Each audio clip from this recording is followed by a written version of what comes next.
Ready, Mike? I think I am. Matt Clark, interim chairman of the Willington EDC Economic Development Commission. We want to open or start a meeting for Monday, March 24th, 6:30 p.m. All commission members are in attendance, except for Samantha. I think, and the purpose of our meeting today primarily is to go over the draft of the executive summary of the strategic plan. So that's called to order. Public participation.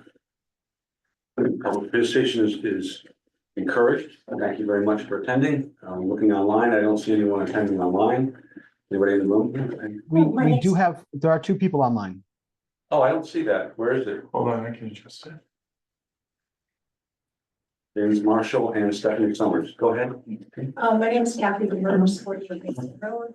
I'm here with 2 hats on tonight. One's for the Conservation Commission because we did have our meeting last week and we looked at more specifically some of the sections of the strategic plan. And what we're going to do is write that up for you and send it to you so it's easier. But we looked at things like the tourism sections and the agriculture sections, which we thought interface pretty closely with some of the goals we have for conservation. So we'll send that to you. And then I'm wearing my second hat as a citizen, 48 Mason. I have a couple things I'd like to share with the commission, some thoughts. Yeah. Thank you for sharing the draft plan with the citizens. I think that's wonderful. I think it's a long document, it gives a lot of people time to look through it. And also for adding your 2025 schedule onto your webpage. That was helpful. I wanted just to ask, and perhaps you've spoken about this as a commission, on the webpage for the Economic Development Commission, on the left-hand side, there's a menu. Maybe some of you are fairly familiar with it. There's items in there that are very old and some don't link to anything. And I wondered if that could be something the commission could consider working on, perhaps with your local consultant. For example, there's something called the business directory that's on there on the left-hand menu side of your webpage. I don't know, Mike, if is that anything you can bring up quickly or That link, you mean? yeah, just Or to the show you webpage? The webpage. I can bring it. It might be easier, but there's things like the business directory, there's nothing on it. It says business directory, you click on it, nothing exists. Featured businesses is also one of the menu items, but there's nothing been listed since 2016. The market studies on there, I believe that was from 2015, that document's on there, which is great. And then there's a 4-page item that's called the Willington Business Development Guide. It's really nicely written. It has nice photos, but at the end of it, on the last page, all the contact list emails are incorrect. So it still has Erica as the first selectman with a willingtonconnecticut.org. Mike's contact information is still willingtonconnecticut.org. And John Gostowski is at chacompanies.com. So I don't know if it's a document we created. It maybe that can be updated easily because that's a nice looking document on the page. And then the other thing I'd suggest for your webpage is to think about perhaps adding some, if you can, add some photos of the new Welcome to Willington signs, on there. I'm not sure if you publish some of that on the town's Facebook page, just kind of highlight what you're doing, get the word out, because you want to also accent your successes. So thank you on that. And then I do have some general comments on the strategic plan.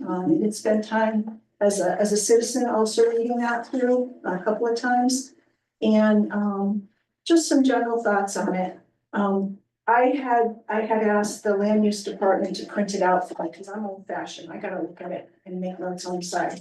And I noticed when it prints out, a lot of the headings print out on the very bottom of the page. Perhaps you already noticed that just when formatting. Things about like the sector headings, they start off with the heading down here and then the rest of the document kind of starts at the top of the page. So it looks it's hard to kind of follow because everything's down at the bottom for the heading. So maybe that's something when you're reformatting. Hyperlinks, I was wondering if we could consider adding hyperlinks to some of the areas where organizations or programs or funding resources were cited in the document, so it's easy to click on those and just go to those to look for more information. I know that you talked a little bit about perhaps working on the executive summary, because that seems more like bulleted points that the highlights from various sections. It was helpful, but I don't know if it's considered like an executive summary. Yeah, I thought it was very interesting to read about the 10 market sectors and all the subsectors under that. I thought it really made my mind expand into possibilities that I'd never thought about for things in Willington. In the document, the consultant talked about synergistic relationships with, particularly with organizations like UConn, our educational centers. And I just wondered if you have access to any of the stakeholders or people he spoke to at some of those organizations, so that we have some links that we can kind of start working on, would you mind if I, Yeah. Mike, do we have any of that? We have all the people that he interviewed with as part of it. Yeah, we have a list of all their, the contact information he had for all those, yeah. Thank you, I appreciate that. Yeah, it's just a thought, because that's a nice pathway to start making those connections. For example, I was reading something that the University of Connecticut is in the process of starting a state food innovation center. And that's something out of the College of Agriculture, Health and Natural Resources. And the last thing I read about it was that they were looking to maybe put it at the Excel Center near the Hartford campus, but you never know, is there something more local that they maybe want to partner with, because the College of Ag and everything is right here in Stores. Just a thought. Under the tourism and the agricultural section, the Conservation Commission will be sending you some suggestions about adding some missing pieces to that, including information about Benton Ruby Park, Nipmuc Blue Blaze Trail, Mason Road properties that could all contribute to tourism. Some of the other thoughts were maybe adding an open space or recreation area map to the document, so that when you're thinking about tourism or where maybe the more of the agricultural sections are in town, that would be something to consider. I was kind of surprised in the document that there was nothing really that intersected with affordable housing or mixed use buildings. So that's one thing I was wondering if the commission could consider when you're reviewing the document, is because I know those are some of the goals from planning and zoning and other commissions in town. Some of the color maps, for example, on page 43, 45, they show parcels that are colored, but there's no legend that shows some of those, what some of those colors mean. What page is that? 43 and 45. Thank you. Keep going.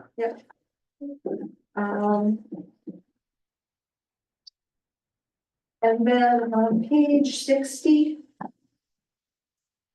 there's, I just get to that. It's called table 4. It's the overview for the prototypical life science cluster. Right, yeah, the numbers don't match up. Yeah, you knew that. Okay, that's what I was gonna say. Yeah. They don't add up at the total. Yeah, Okay. yeah, it should be 8.02 instead of 7.0, 8.42 instead of 7.02. Right, all the bottom numbers need correction. All the totals need correction, Yeah. actually. Yeah, Right. okay. Yeah. So just some feedback. And one of the last things that came to my mind was when the consultant was talking about the need, maybe how hospitality and hotel beds might be something the town should, could consider as a prototype. I just wondered, what he was basing that on, he talked about the number of hotels we have in the area and the beds. But did he actually interview any of those businesses to find out what their occupancy rate was like? You know, do we really have a need for a hotel? You know, I read the exact same thing, and I don't know whether or not that was based, I know he looked at a market analysis and provided, professional judgment on what he thought about that. But I didn't read anything about any specific data gatherings from those specific businesses. And that's proprietary information that they may not give up. But good observation, it's like, okay, fine, but is it real? I mean, is it real demand? You don't know until you know what the occupancy rate is for the hotels that are there. Thank you. Right. and then the other thing was Airbnbs, like, I mean, that's pretty easy to look up. You know, you can go online and look under, Airbnb and what's the other one? Airbnb. Yeah, Verbal. yeah, verbal. I mean, you can kind of look at how many houses are in town that being used as Airbnbs on a regular basis. I mean, are people shifting from using hotels to Airbnbs? I don't know. I did. I think, to correct me if I'm wrong, you may know, I think there's a farm in town that actually does farm experience, B&B. Joe Halls, So, Bluebird. Jared Sparks. Okay, everybody knows about this. The tree house is amazing. The Really? tree house that they rent out is amazing. Yes, and she has a whole bunch of space inside to that tree house out as well. And we're campaigning there, but I didn't get a tour, so. Thank you. So, well, thank you. Yeah, Those are thank just you. some ideas and feedback from reading it. Very good. I appreciate all of it. That's good. Any other public comment? James, Stephanie? I'm gonna turn to commission business in a moment. Anybody else in the room? No. Commission business, we wanted to start talking about an executive summary that is how should we say? I read the report, obviously, that was done. It's all marked up, every single page. In my judgment, in my experience, executive summaries are done to tell a story. That's what you want to do. You want to set up something, tell what we did, what we found, what you should do. It's pretty simple and straightforward. The executive summary in this report right now is a laundry list of findings. We've sprinkled in things about what you should do.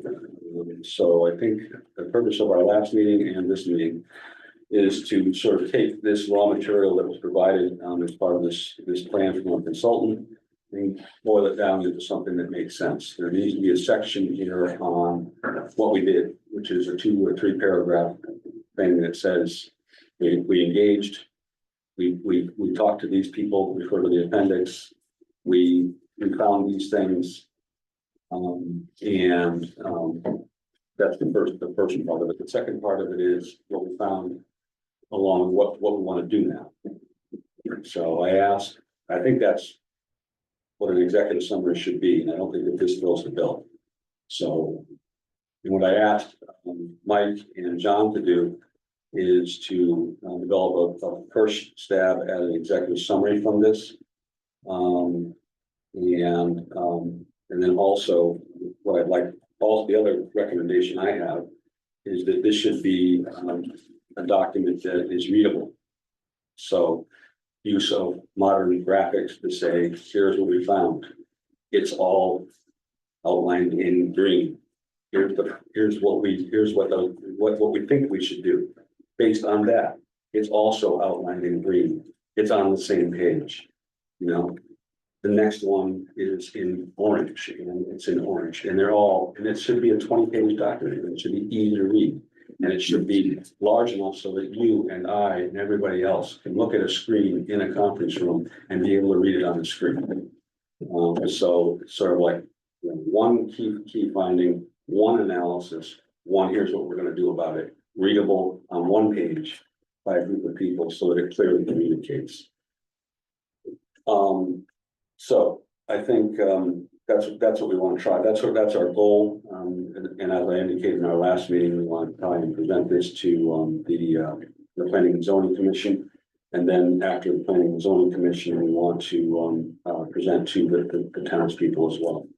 So Mike, if you guys have copies of this, And do you want to take us through what your first draft or first initial thought is? Yeah, so I mean, this is, when you and I spoke, I think after the last meeting, we had thought maybe just doing a one-page executive summary, which is what this is. I haven't had a chance to really rework it since you sent your more refined comments. But I figured rather than revising and revising, I would just start there. So there's no pride in anything that I've written, that, we can edit it as you see fit. But the goal was to have just a one-page summary of the plan overall. And then I didn't provide to you, but also have sort of a one-page synopsis of recommendations. A one-page synopsis of the recommendations made within the plan. And so I think something that would be, I don't want to say helpful, but one of the things that sort of was a difference of opinion, if, shall we say, between what the commission was thinking and perhaps with Ernie, was what to do with the plan, right? And how to take what was in the plan and either put it into a summary or whatever. So there's recommendations and everything that he wrote. And so the question is, are we distilling it down? Are we revising or modifying further? Are we creating a short list? I wasn't really sure with that part. Yeah. And so I did All right, what you have. let's go over this. There's 1, 2, 3, 4, 5, 6. There's 6 paragraphs here. It's the first stab and. I printed the plan for her. I just want to grab it. No, I just think from the standpoint of, Cause I as well, Kathy needs to have things printed out in front of her. Oh, I'm sorry. No, he already did one. Ready, wait for it. Thanks, sunshine. Yeah. And we shall reuse these because we don't like. any more Right, trees. something like that. Yeah, well, I'm at the point right now where what we're looking at and what Ernie gave us as a draft can represent the study. I think the executive summary not only has to have what Matt was talking about, but I think it needs to have a needs analysis in there, and implementations and a schedule, and to take the 75 or 80 pages, which has some great ideas, with Arnie and us got a little sidetracked because we wanted to scope in on maybe 3 or 5 of the 10 listed, although there were 3 pillars, all that stuff. But to hone it down and to get it to the point where we're working on implementing, and we need to have that out there, that this is why we have to do it. This is what it includes, this is what we're gonna start to chase a little bit. And we have infrastructure limitations, we have safety and fire, all those limitations that go along with growing. And I think it needs to be in like 5 or 10 pages tops. Because I know as well as you do, if you sit down and read this plan, it's gonna take you a couple times, and you're gonna make a lot of notes, and that's my gut, is I think as we file it down to this executive summary, we ought to have all those things that we want the boards to hear when we're talking. Don't you agree? Yes. That's absolutely. my point.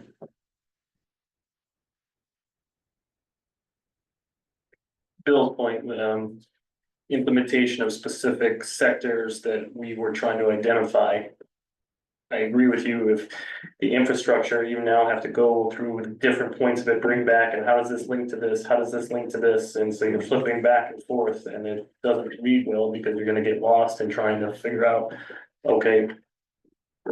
Transportation, does that work? Okay, well, we don't have this, and then, okay, the town can't support X amount of more transportation or this, okay, well, what about this? Now it's too back and forth and it won't read well, right? It'll get people lost in that translation, so they're kind of distilling it down to. Well, just from the standpoint that we've talked about it here as a board, is where do you start? Yeah. I mean, this is the easy part.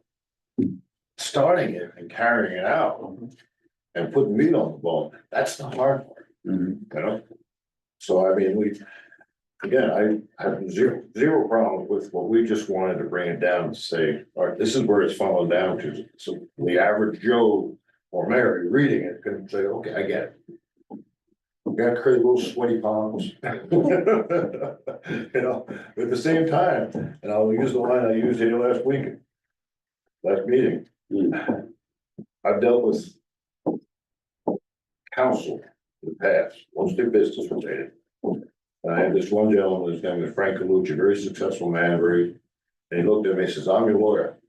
You make the decisions. And that's what Ernie did. Ernie put out a plan, and now we have to make the decisions. That's where we're at. Plain and simple. Okay, that's a good summary. Right, and I think that we need clear direction, and sprinkled throughout here in this plan are, oh, look at that, that's good. There was one in here about the databases, and hot links to the databases and getting listed the correct way and things like that. That's good, but it's not in its own section, it's on page, 77. And there's another one, having to do with outreach to landowners and maybe packaging up, groups.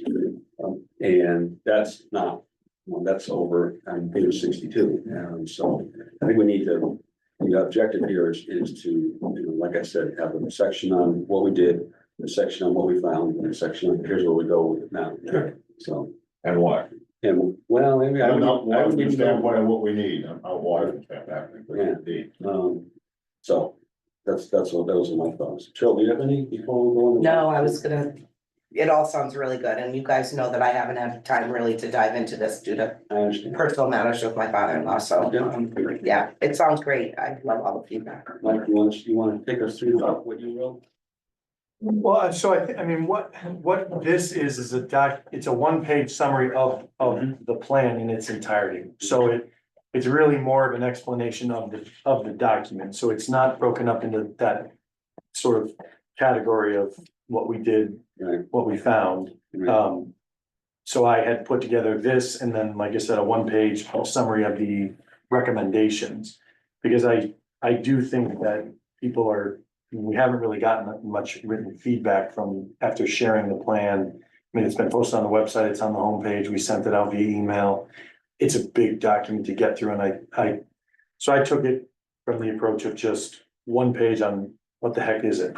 So we can, let further, I think, refine to what your comments were that you sent over. Right. But I think that what I have here misses the mark of what you sent. All right, so economic development strategic plan for the town of Willington serves as a comprehensive framework for economic growth and sustainability.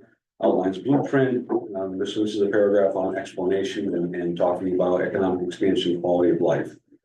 Plan is designed to generate new fiscal revenues. That's the goal. It's the goal. It's an overall goal. Encourage business operations. Enhance experience of living, working, and visiting Willington. Very good opening paragraph. The strategy focuses on 10 key market areas. Market sectors identified as potential drivers for economic development, and they list those. Each sector represents various opportunities for economic stimulation, job creation, private investment. The plan also examines the interplay between these sectors, emphasizing a holistic approach. Very good summary. Doors on time. Yeah, so, okay, great. And one of the things that I wanted to try and bring up with Ernie before we sort of stopped, but was, and I had in my notes to go in that meeting, was there's 10 of these sectors, and I'm thinking about if the group, if this group can prioritize. I don't think we can focus on 10 different things. No. We're a volunteer group with a very small, support, which is Mike, and John, but, so I think maybe that would be helpful. I had the life science, hospitality, light manufacturing and technology, mobility. And then, I don't know, I have a question mark for the fifth one, I'm not quite sure. I know he had, like I said, he had 3 CDEs or development areas, or 5, I can't recall, 3, I think it's 3. And then 10 sectors outlined, and it was really confusing to me how the 3 goes into the 10, or the 10 goes into the 3, or I just think as a group, we should probably choose 5.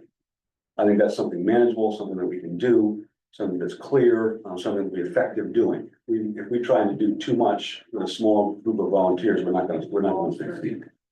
So, Hey, Matt, could you repeat which of the 3 sectors you thought were important? You said life sciences, hospitality? Hospitality, light manufacturing and light technology, manufacturing? Okay, thank you. mobility. And then there's another one that, and I have a The question. fourth one is mobility. Yeah, light manufacturing / technology, Okay, and then mobility.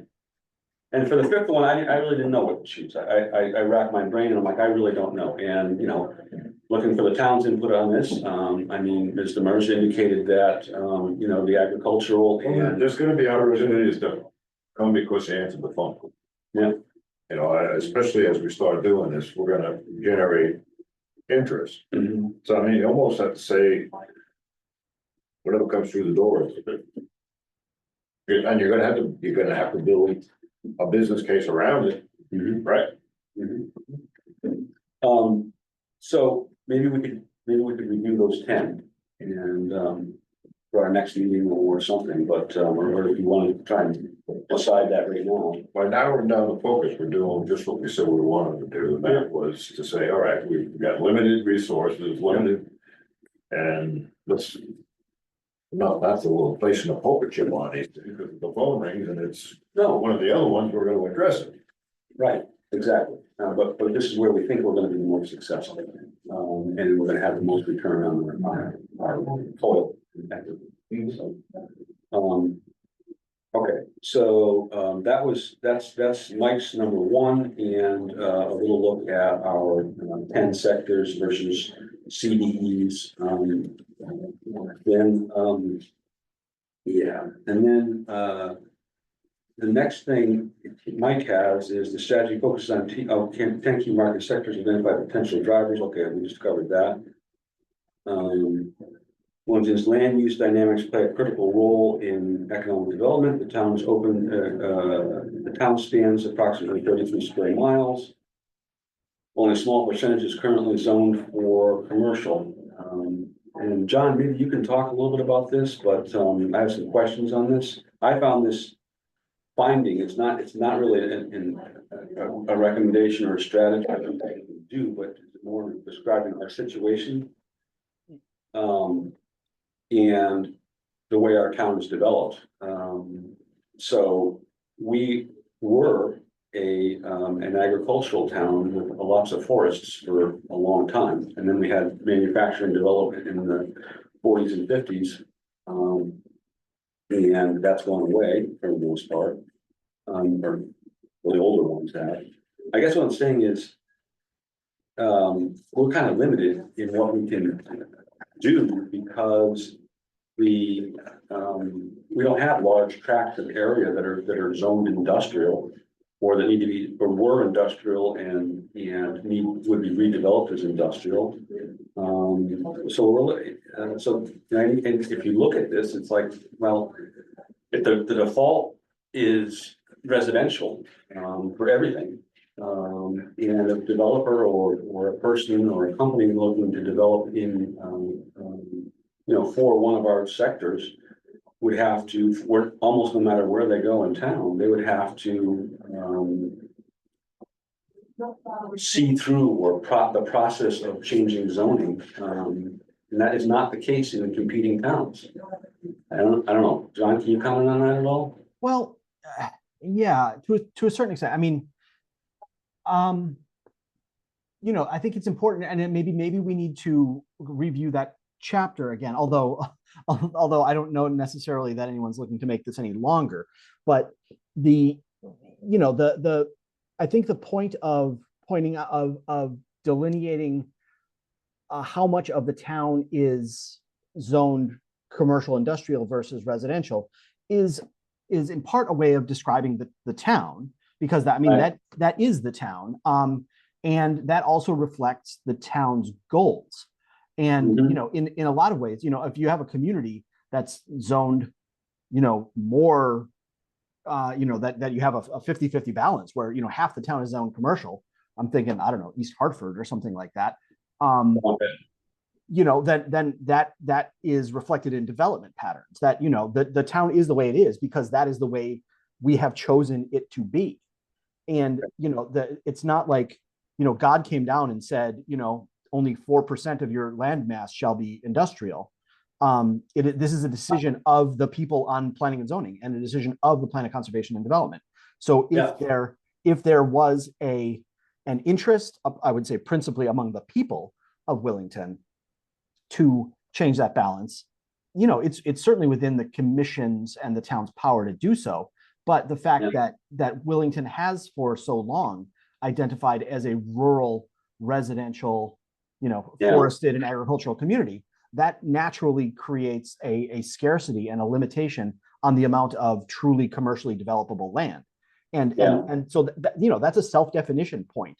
And so, you know, where Mike states that in the executive summary, that, you know, that is a constraint that the town to this point with this current zoning has said, we're principally residential and you can develop over here, you can develop over there, but, you know, please don't look elsewhere in town.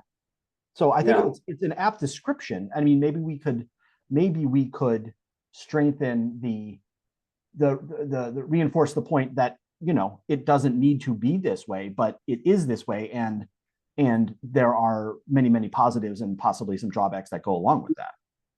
We don't want to make Willington East Hartford. I moved here and everyone moved here. Exactly. You live here for a reason. Because we love this place. I really like this. Precisely. I would have moved there, but on the other hand, it's also the fact that we need to balance the role of revenue sources for our town in order to meet our residents' needs, and we need to, you know, at least do something. I don't know, not exactly sure how, but we need to do something that is, you know, where developers can look at this and go, okay, I can work with that. So, I mean, to a certain extent, this trails along very nicely with your point of wanting to narrow the focus to a smaller number of sectors, because, you know, not only does this commission and the town not really have the bandwidth to simultaneously encourage development from all 10 of those sectors, we don't have the land. You know, there's, you know, because basically the same people that might be looking for a mixed use a logistics center or something like that might also want to use that very same parcel, which is among the few parcels that are well positioned and developable to be a you know, healthcare center or a research facility. Like, there's going to be internal competition amongst those sectors because of the limited development area in town. But again, you know, the limited development area in town means open space and forest and farms, which is what people love about the town. I think if we're looking at this as finding action, I guess what I'm looking for in our third paragraph is, what are the actions? And you know, we're going to take this to planning and zoning, and I think we have a couple of members here, but I think one of your key considerations is going to be, okay, great, what's this mean for me? What do I do? You know, how do you want me to contribute to this? And I think it's incumbent upon us to try and figure out what those could be. So I think if we can think about moving forward and for next steps in developing the executive summary, exactly what those steps would be. There's a couple in here. But it's kind of unclear at this point, to tell you the truth. Does anybody else have any comments on that? Any thoughts? No? No, I thought possibly the strategic development zone idea right now, that's a shell inside of our planning and zoning. It's something we might want to consider thinking about, but capping or making parameters around such that we would not be open to another development that is unacceptable to the people of town of Willington. So providing benefits to a developer or user or an owner, but at the same time recognizing the rural character of our town and not wanting to ruin that.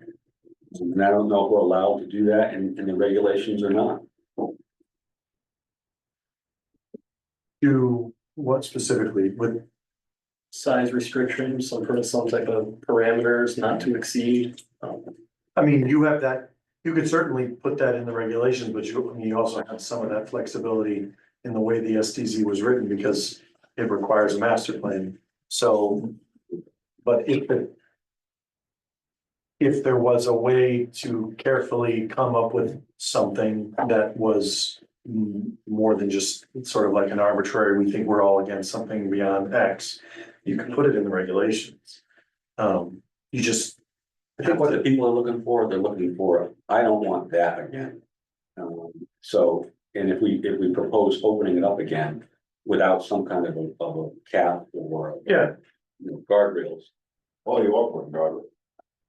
You're putting guardrails up, yeah.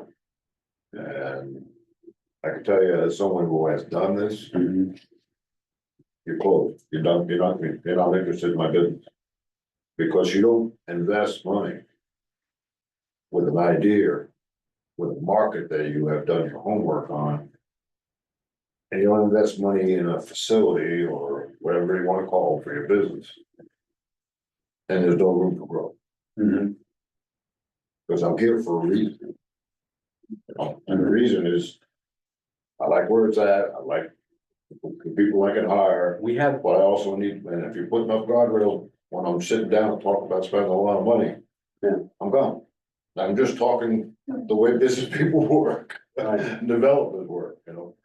That's, we don't have the infrastructure, or we do have the infrastructure, but if you start building, like I said, when the bell rings. And you start getting some success on the owners in town that are strategically located. And now are happy because we're building an economic, you get momentum, as you get momentum, control. It works. I'm just saying from the standpoint of, if you say, hey, we have a strategic development zone, but the building can't be more than 2 stories high and it can't have more than 60 beds in it because we don't have the water. That's why a hotel won't work in this town, it's 60 bed limit. Do the math. Now, real estate taxes are gonna eat up 7% of your growth. If you're full, that's what I'm saying, we really have to be careful about. I mean, I would love to see the strategic development zone get back up on I would too. the table, because it attracted people. Well, it said to people, you don't have to go through a painful, arduous, expensive process, just to get to the first step. The first thing, so. But, however, Good conversation. yeah, Good conversation. so, then, if I, so I think what we're looking for is what are those concrete next steps on paragraph 3. So if we can be thinking about that, what we want to do moving forward, that'd be good.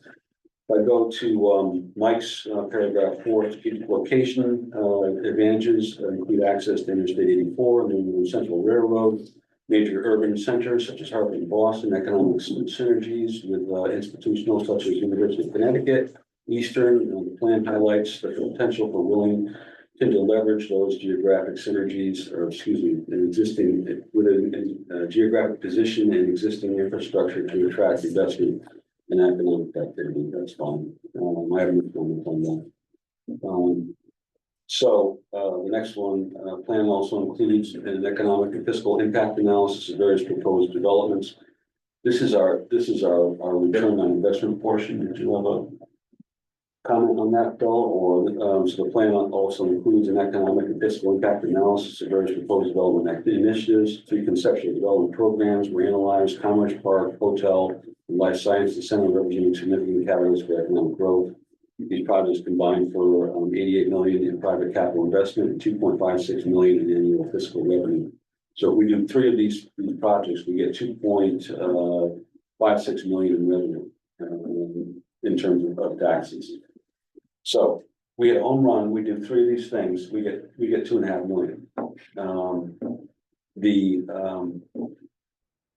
I don't know. So I was looking at bonding recently for our town and what's going to be costing us moving forward for school issues, and we're looking at 17 about 1.7 million per year. It's all up in the air right now, but it's a lot of money. So hence the reason why we want to be out there and trying to get some development here and some tax revenue. Any comments on that, anybody? No, it's okay.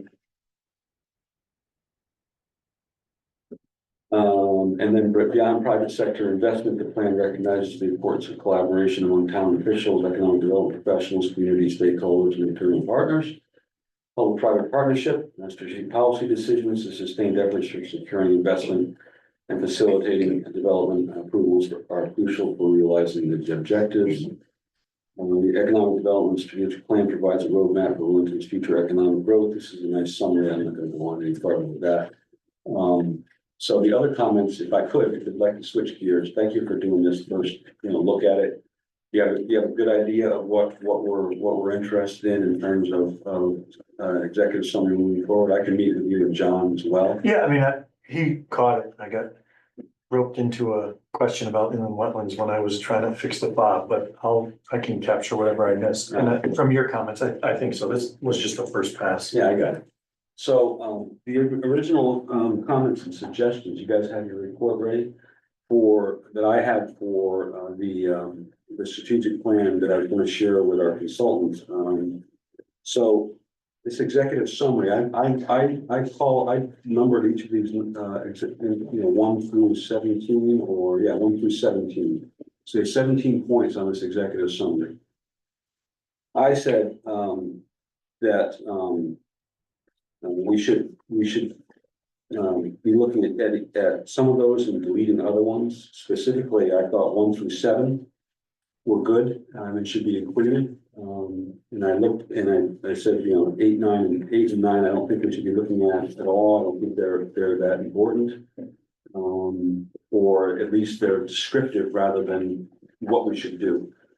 And then 10, 11, 12, and 14, I also thought. So I don't want to go through each of these in each specific one, but some of these were, let's see, hold on a second. So I was specifically interested in that land use analysis and understanding where we can move forward with making that more streamlined.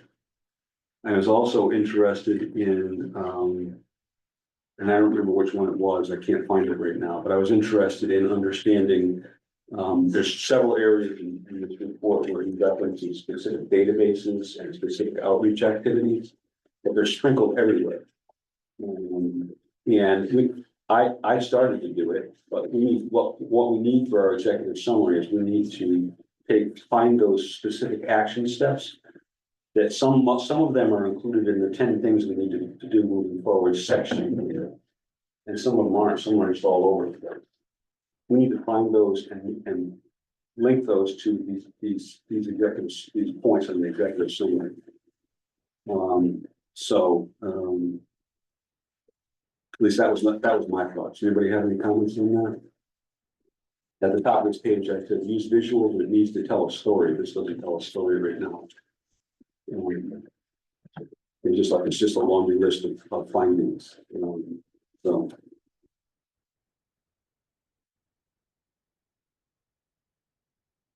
Did Ernie put this together? Yeah, if you already did that. Let me see that. Yeah, that's it. This is right here. Yeah, it's the beginning of it, right? It's the beginning of the plan. Page 5. So, did he ever give us a follow-up on the written follow-up? Ernie? Follow to or from when? After our meeting, our last meeting, He just gave, he was gonna send a written summary, did that fit? we have the most recent version of the plan, which is what's here. Mhm. We have, there's this, at some point he added, this is the partial, but at some point he did add the critical path chart. What that says, I would love for someone to tell me. I looked at it for 15 to 20 minutes, It has everything on it, but like, I don't know how you distill this down to someone and show it to them and say to a member of the public. There you go, yeah. Right, I really struggled with. I wouldn't mind taking what you guys, you and John have put together. And about, I would think I think we could probably put together a shorter summary, as Bill said, I mean, not to distill the whole thing down to 10 pages or so, but something where we focus on, where's the town right now? What are the opportunities and how do we take advantage of those? Kind of like a 3-section thing.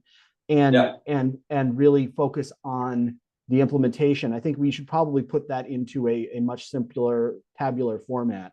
And we do this for plans of conservation and development all the time, where you basically have your implementation table, which is essentially a 1-page, or if it's a very, very long plan, a couple of pages, where it's just, here's a recommendation, here's who does it, here's what the deliverables are, here's how long it should take. And, so someone can flip 2 pages, 3 pages and say, okay, here's the plan, here's the things that need to get done. Right. That could be done fairly simply, but it seems like there's people like a lot of the stuff in there, but it seems like it might end up being either a fairly significant reorganization, or we're basically using this as, I don't know, the notes to then distill something into a fairly compact plan. But I think that's doable. Right, I envision being able to present to the people of Willington a plan that's 15 or 20 pages, and it says, here's the finding. Here's what it means. Here's what we want to do. And then another page, the same thing. So there's enough raw material here. It's just a question of getting it into a format that works. And using a little creativity and imagination, building on what he's provided, what the actual action steps are. He had 10 things. What did he call it? 10 things or something like that? I don't recall. Yeah. 10 things. That was okay, but it's not comprehensive. We're gonna have to fill it in. It's not all there. Where was that? Yeah. There's no table of contents in this. Establish fiscal benchmarks, organized for proactive market engagement, implement key development projects. Section 7, 10 key elements. Yeah. So in here, there's some stuff about, okay, do this, and that's, but there's more that we can come up with being creative. Right? One of the questions that I have, and I can see both sides of it, so I don't know what makes sense, but do we continue to refine executive summary and some of these other things and focus and try to distill the key recommendations and implementation plan now? And then do the rollout, or are we rolling it out and getting the feedback and using the feedback to distill the recommendations? Because I don't want to wait. well, there's one side of that coin is give us your feedback and help us create a spotlight on the things that are most important. Or we've created the things that we believe are most important. The problem with that becomes, what if they don't agree with the short list?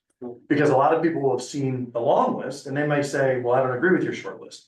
And I'm not saying one's better than the other, but I just want to know what direction we head as we continue to refine this. But we had talked about. What does the group think? My opinion is that we're the Economic Development Commission. We're working on this for a year.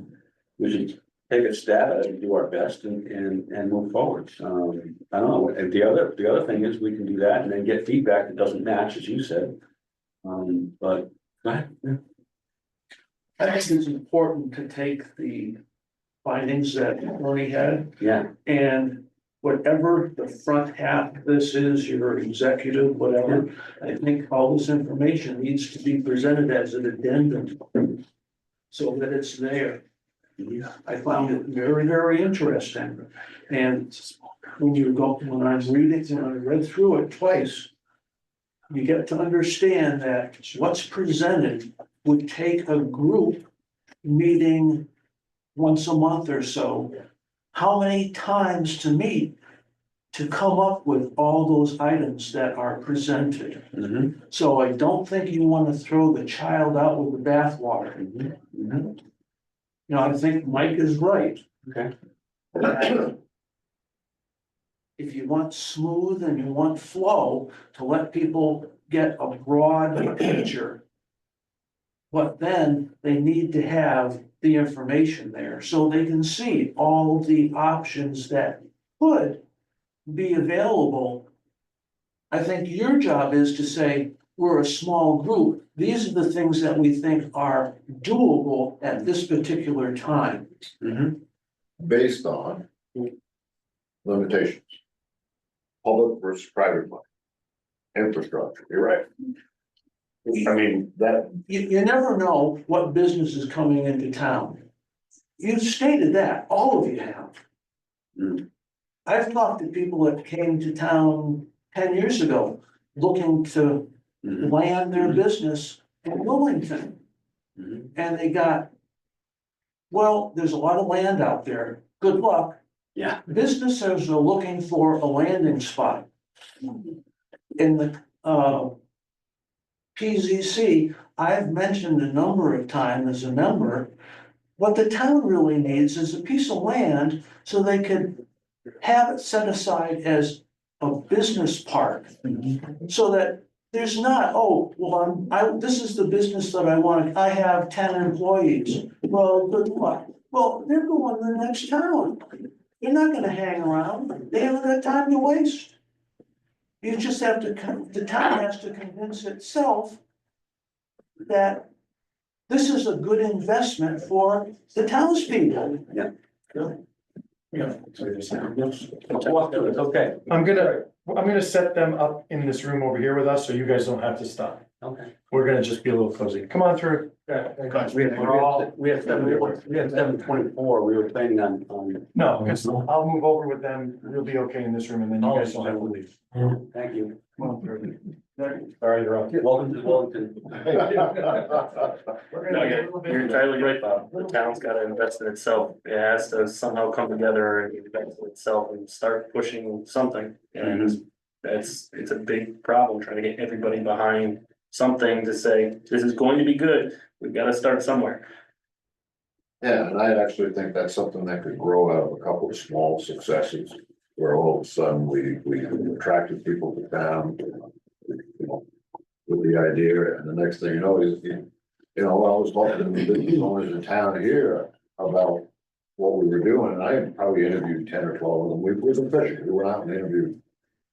And the biggest gripe 3 or 4 of them had were, well, we're in town, we own the building, we're paying taxes, but we can't vote. We'd like to be part of the direction of the town, you know? So I'm saying the momentum you would get out of these small successes would allow a commerce park, a landing zone, as you're saying, for someone who has an idea that they want to build a business and start small and grow, whether it's construction, or, you know, septic people. We had one down in the corner, he's very happy. He says it's a great town. It's in the middle of enough urban and suburban congestion where I have a lot of homes I can work at. You know, it's weird. Kathy, I say tentatively shaking, nodding your head. Well, you know, as I'm listening to what you're talking about and having been a resident in town for 42 years. I can say that, you know, things like the SDZ, I have no personal problem with that. I like the concept that you can look at a piece of property and decide if it's worthy of commercial or industrial use. I think what happened with the warehouse, it was just too big, too fast. Some of the prototypes that are suggested in this document are smaller. I think the townspeople might be much more open to ideas like a commerce park or a life sciences, which could grow over time, which you could do add-ons as long as you have the space available. Look at Stafford Springs, that kind of park is continuing. Right. Started out very small. The question becomes, how much does the town invest in it? You know, or you try to ready the ground, you know, you try to cultivate the ground to try to attract entrepreneurs who would come in and start some of that. And, you know, you talk to businesses that maybe have limited growth in some area and say, hey, we've got, you know, we can work on, we've got these SDZ regulations that might allow you to rezone this. So I see that as a potential. I think some of these prototypes would fit in the character of the town personally. I also wanted to just say one thing to you. So if you own property in town, you can vote at town meeting. I just learned that, which surprised me. I talked to our town registrar. You can't vote in the elections if you live somewhere else. Okay. But you can vote at town meeting. You can vote in town meeting on town business, and you can vote on referendums, on spending, because you pay taxes. You just can't elect people. Correct. Yeah. So if you run into business owners that don't. I'll tell. Yeah. Yeah. They, and I've become friends with two of them, so. it would be marvelous to have, I mean, when I read we have 300 businesses in town, I was like, really? I mean, I know a lot of them are small, maybe, you know, homegrown businesses or people just working out of their, you know, small businesses, but it's like, wow, it would be wonderful if we had some kind of a business day and invited some of them to come and just so people get to know what's in town. So when a business owner wants to come and vote, they have to come and they have to notify the registrars that they want to vote off the grand list. Okay. They're not a registered voter in town, they're voting off of the grand list as a property owner. As a property owner. Yes, And you're So they own registered, right? yes. Right. I They should know own that. property that they conduct their business on, but they don't have a home.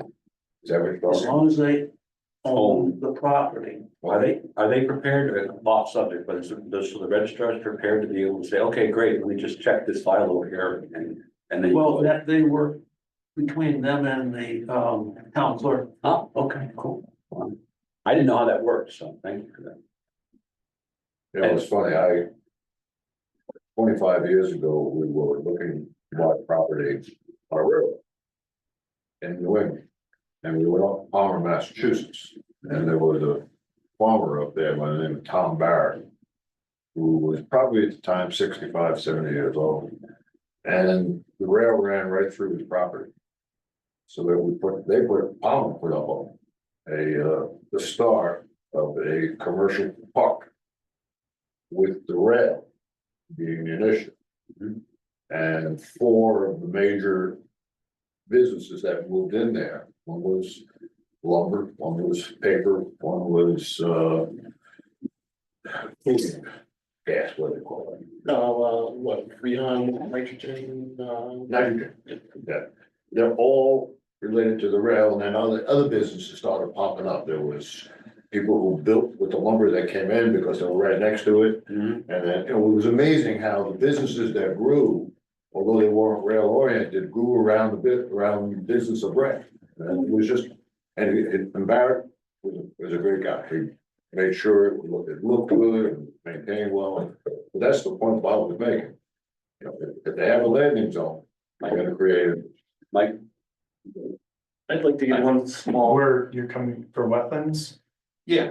Okay, Follow come me. through this I'll way. have- Oh, okay. Sorry. Thank you. Can I say something? I just wanted to address both of you. Thank you so much for your input, and I really and truly wish, as somebody who's been in this town for 24 years myself and which is neither here nor there, but has volunteered since day one of landing gear on Little League, on Boy Scouts, you name it, I've done it. And I'm also very active in our Willington Local Prevention Council as well.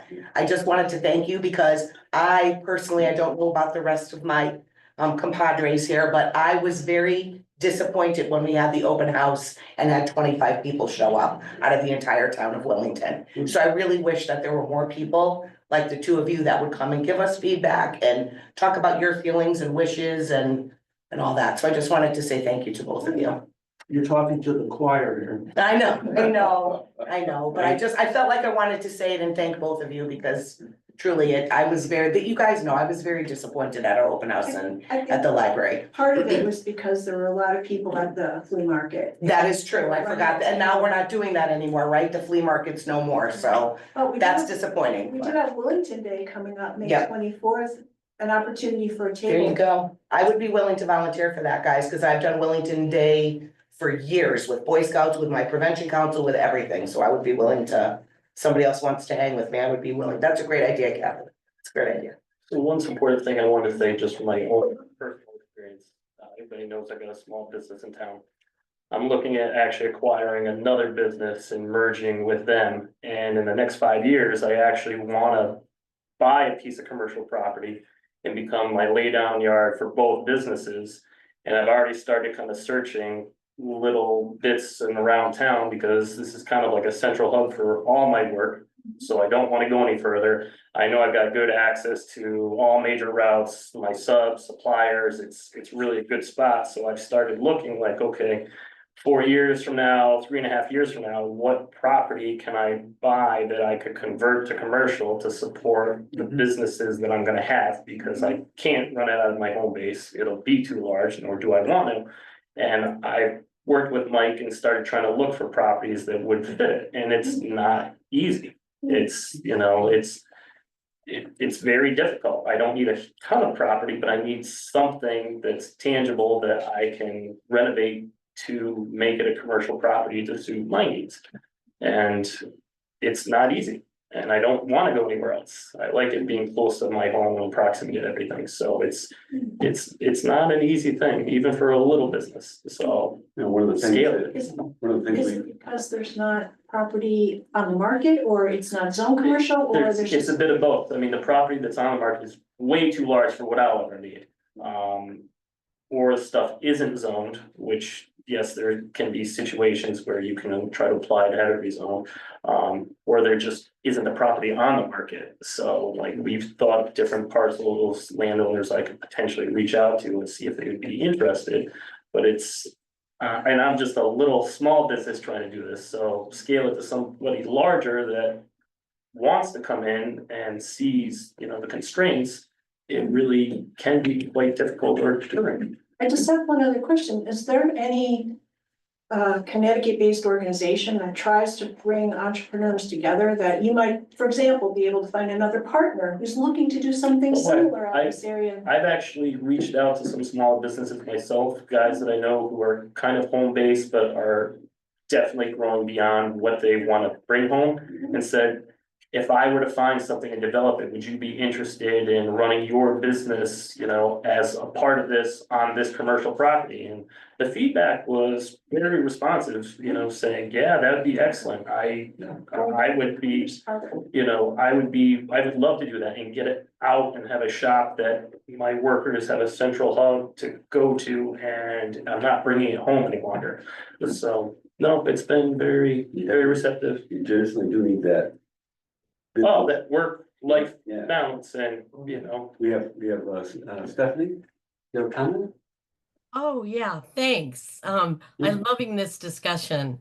Thanks a lot, Matt. Yeah, first of all, can I just ask you, because I didn't get it when you first went through, what the key of the 10 categories, which ones you guys are initially zeroing in on, or is that one person's judgment, or what?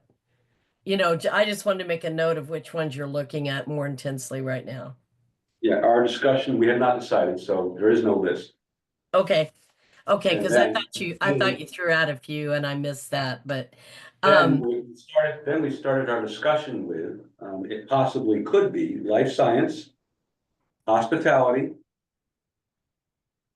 light manufacturing / technology, and mobility. And there's a fifth one, which we weren't really quite sure. okay. And we haven't reached any decisions. Yeah, it would, and Kathy said something about the agricultural, which I think is something that we should be mindful about overall, because I think it's sort of an untapped, interesting resource locally. And so to the point about uh the SDZ and some of the reaction to that, I think I would put that under the category of mobility. And I think there would probably be public, there's kind of sticker shock now over it, because actually that's one of those areas that you could question how sustainable it is, even though it's been rigorous in the last decade, I would say, because during the process of the warehouse hearings, Amazon was closing all of its builds that were underway, a few of which were in Connecticut, because they had uh, a $2 billion shortfall or something in their quarterly numbers. So they just put a hold on everything, like the one down at the dog track in Plainfield and places like that. So I think the mobility that really pinpoints what Kathy was saying as far as scale, because even though we have some land mass or a lot of undeveloped land in town, we definitely are a smaller community, and our agricultural farm is smaller. It's not like we have Midwestern sized farms or anything here. But I think it's, so I think that that's real important when you think about Willington and its personality and what people reacted to so, vociferously, if you will, or aggressively, if you will, during that first experience with it with the SDZ. I'm really interested. I know you guys were talking a little bit about hospitality and lodging, but I'm kind of interested in that because I know from experience of living here for about 30 years that it's pretty hard to find reasonable lodging that doesn't include a truck stop motel, which is not a great option for anyone that you really want to make a recommendation to for coming in for a wedding or something like that. And or just for seeing the scenery out here. So I think that one has some promise because really there isn't much. And even for Yukon purposes, which I think, we could maybe make some business off of. I think a lot of people would rather sort of be a little further out than the campus itself when they come for Yukon events or ball games or whatever. That there's some opportunity there. I'm going through the plan and I have plenty of thoughts about it and I like what you guys are discussing. But one thing I wanted to mention before I forget to is on page 76 of it, there is an error that I think is easily fixed. It's in a chart about the flow chart of the town, kind of, and it's got the zoning board of appeals under being appointed by the selectmen. Those are elected posts.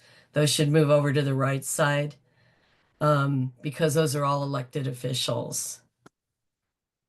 So that's just a quick fix with an editor's eye. Yeah. And I'll certainly share more comments as you guys go along, but thanks for having this discussion. Great, thanks, Stephanie, appreciate it. Okay, any other? Hearing none. So I think summarizing, our next steps are, we're gonna provide our input to Mike. I'll work with Mike and John in, putting together, executive summary, or at least a draft of it. And I email, and then we'll have to share that at our next meeting. I'll send it along as a pre-read for you guys to comment on and think about, and then we'll go from there. We're gonna have our input then. Yeah, or provide it now. I mean, All going. yeah, yep. So that's where that was. I have so much paperwork here that I seem to have misplaced my agenda, but I think. Your approval of minutes, sir. Right, I think approval of minutes is the next item on the agenda. I read it over. John, those were posted correctly and on time and all that. Yeah, thank you. And So, so I thought it was good. So I'll make a motion, or glad to see a motion to. Motion to accept the meetings. I'll second. February 24th. I'll second. I did watch most of the meeting and I read through the minutes, so that Thank was you, I good. appreciate it. You're And welcome. So, all those in favor today? Aye.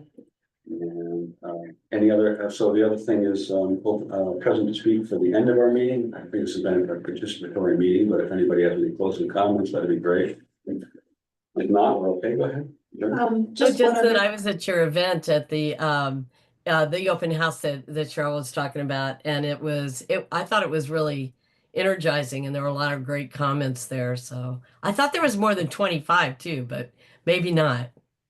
Yeah, we had about between 25 and 30 people. I mean, I was happy with the turnout. I mean, it's okay. We advertised it on the radio. We had posters. It was announced everywhere. So We did our best. we did our Right, best. nature of the beast. It's the nature of the beast, right? We It's thought the by nature of having the it the beast. same day as that weekend, that people were that close to the library, maybe they might scoot over. Yeah. Yeah. Out on a Yep. benign day that maybe they'd be reluctant to, so. Thank you, Stephanie. Yes. Did you have anything else? I'm Oh, sorry. no, just that I thought it was robust. I really liked what, Bill was holding a good group over there and, I got a good, I was listening to the summary of it. I hope a lot of people got something from that because that's where you really heard what some of the juice in the room was, and I thought it was good.